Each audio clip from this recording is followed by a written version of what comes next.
Good evening, ladies and gentlemen, and welcome to the 7 o'clock main news. In tonight's headlines, the First Deputy Premier and Minister of Foreign Affairs leaves for Switzerland, heading an Arab delegation to discuss convening of an international conference on the Geneva Agreement. The Minister of Information and Minister of State for Youth Affairs declares that the UN would honour Kuwait next month in appreciation of its humanitarian contributions. The Gaza ceasefire is extended for a further 24 hours as Palestinian and Israeli negotiators resume indirect talks. And the US police clashes with protesters in Ferguson as President Obama calls for calm in the area. His Highness the Emir Sheikh Sabah Al-Ahmed Al-Jaber Al-Sabah sent today a cable of congratulations to His Excellency the President of the Islamic Republic of Afghanistan, Hamid Karzai, on the occasion of his country's National Day. His Highness the Deputy Emir and Crown Prince Sheikh Nawaf Al-Ahmed Al-Jaber Al-Sabah also sent a cable of congratulations to His Excellency the Afghan President, Hamid Karzai, on the occasion of his country's National Day. His Highness Sheikh Jaber Al-Mubarak Al-Hamad Al-Sabah, the Prime Minister, also sent a similar cable of congratulations. His Highness the Deputy Emir and Crown Prince Sheikh Nawaf Al-Ahmed Al-Jaber Al-Sabah received this morning at the Palace the Premier and the First Deputy Premier and Foreign Minister Sheikh Sabah Al-Khalid Al-Hamad Al-Sabah.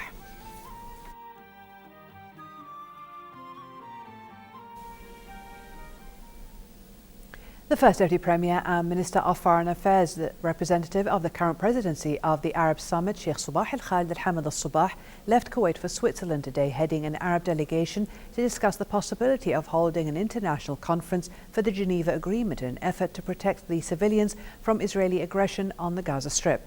The Arab delegation will meet a number of Swiss officials to discuss with them the possibility of convening such a conference, to which the signatories of the Geneva Agreement will be invited to probe the killings and destruction being inflicted on the Palestinian people in the Gaza Strip by the Israeli war machines.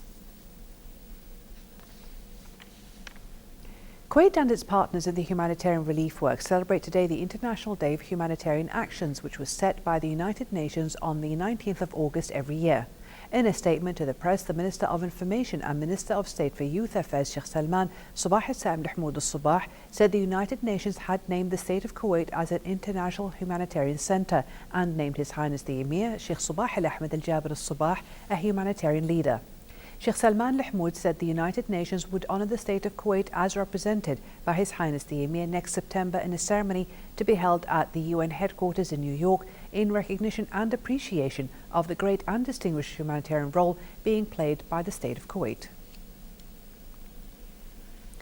Palestinian and Israeli negotiators in Cairo resumed indirect talks today, trying to hammer out a roadmap for the war-torn Gaza Strip after Egypt announced overnight a 24-hour extension of the ceasefire to allow more time for negotiations.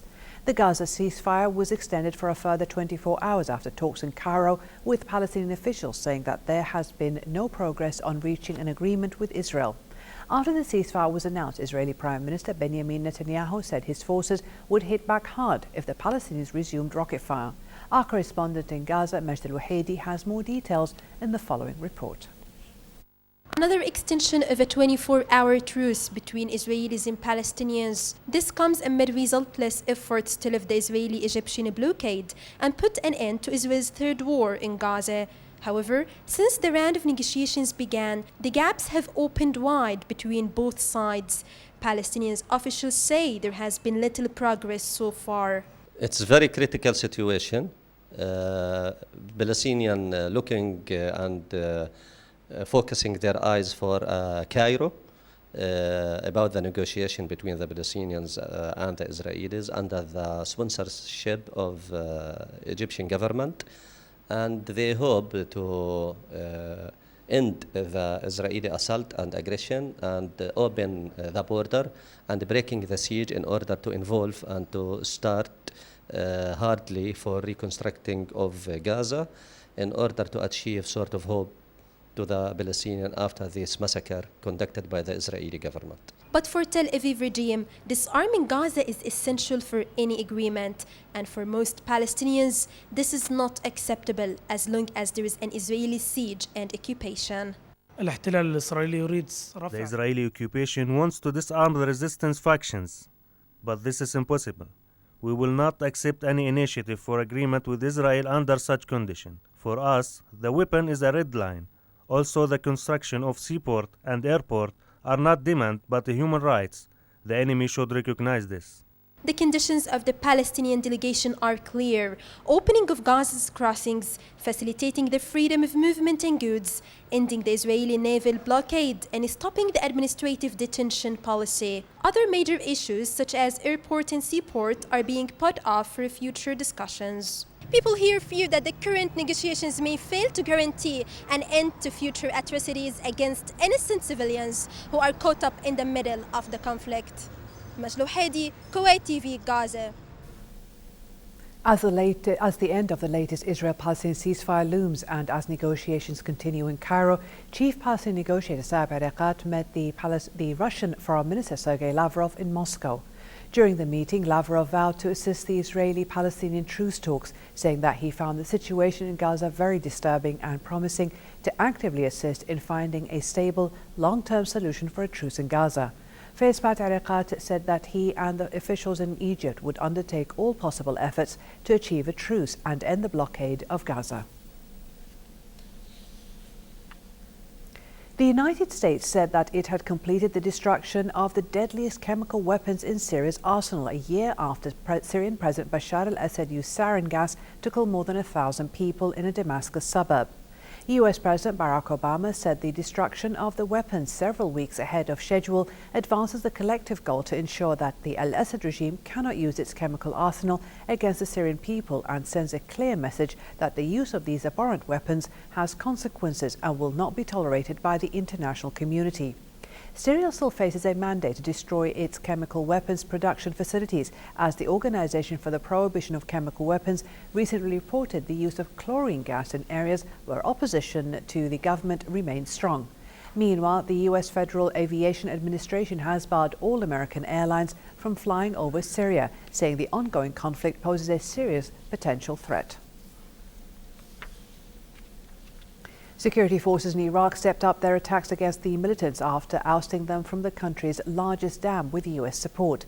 Deputy head of Anbar Provincial Council, Falah al-Isawi, said that about 50 vehicles were destroyed and 100 militants killed in airstrikes in the last 3 days.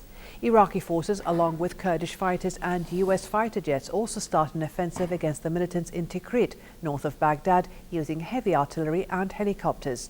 Meanwhile, the United Nations announced that the number of people displaced by the fighting in Iraq is at least 600,000.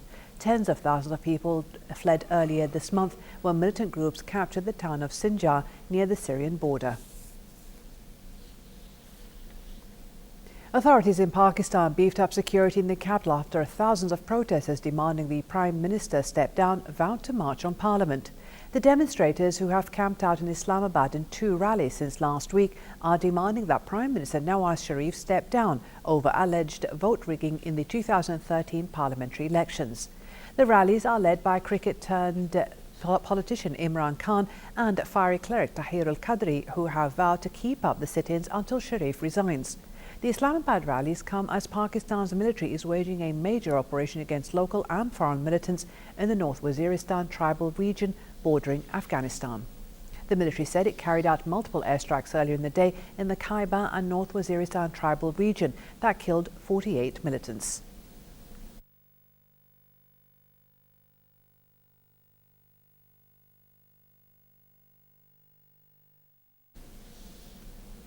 Dozens of protesters were detained by Indian police today as they chanted anti-Pakistan slogans outside the Pakistan High Commission in New Delhi. The protesters were demanding the High Commissioner Abdul Basit to be sent home for holding talks with Kashmiri separatists. This came a day after India called off talks with Pakistan, saying that Abdul Basit's meeting with the separatists had undermined efforts to thaw relations between the nuclear-armed neighbours. Meanwhile, separatist leader Mirawiz Umar Farooq said that India's decision to call off the talks was unfortunate.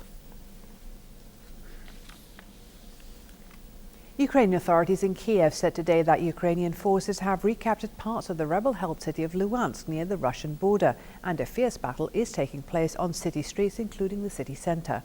Meanwhile, the mission of the Organization for Security and Cooperation in Europe observing the border crossings told reporters that observers had seen a marked increase of military activity around the border points over the past week, including Russian helicopter activity, but no weapons or military vehicles were observed. Tensions have been high over the past week since Russia said it plans to send a massive aid convoy to help people in eastern Ukraine.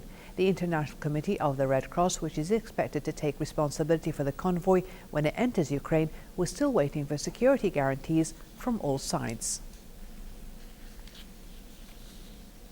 Police fired tear gas and stun grenades at protesters in Ferguson, Missouri after days of unrest following the death of unarmed teenager Michael Brown, who was shot 6 times, including twice in the head, by a police officer on August 9th.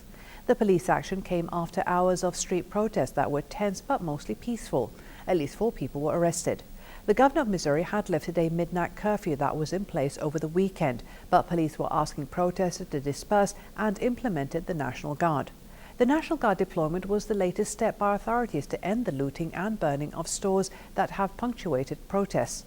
In Washington, U.S. President Barack Obama said the Attorney General Eric Holder would arrive in Ferguson tomorrow to meet with FBI and other officials carrying out an independent federal investigation into Brown's death. He also called for calm and healing in Ferguson. And moving to local financial news, the 3 main indices of the Kuwait Stock Exchange were positive by the end of today's trading session, with the price index gaining 43 points and settling at the level of 7,310 points. The KSX 15 also put on 6 points and registered 1,209 points. The share of the Kuwait Syrian Holding Company was the top gainer of the day, while that of the National Consumer Holding Company suffered the biggest loss during the session.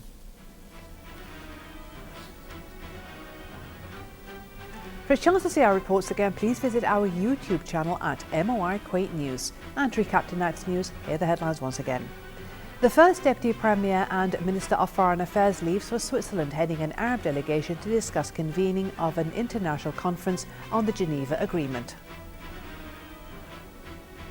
The Minister of Information and Minister of State for Youth Affairs declares that the UN would honour Kuwait next month in appreciation of its humanitarian contributions.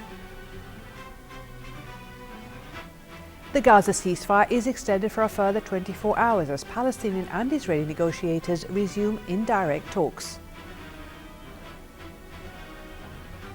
And the US police clashes with protesters in Ferguson as President Obama calls for calm in the area. Thank you for joining us. Have a good evening.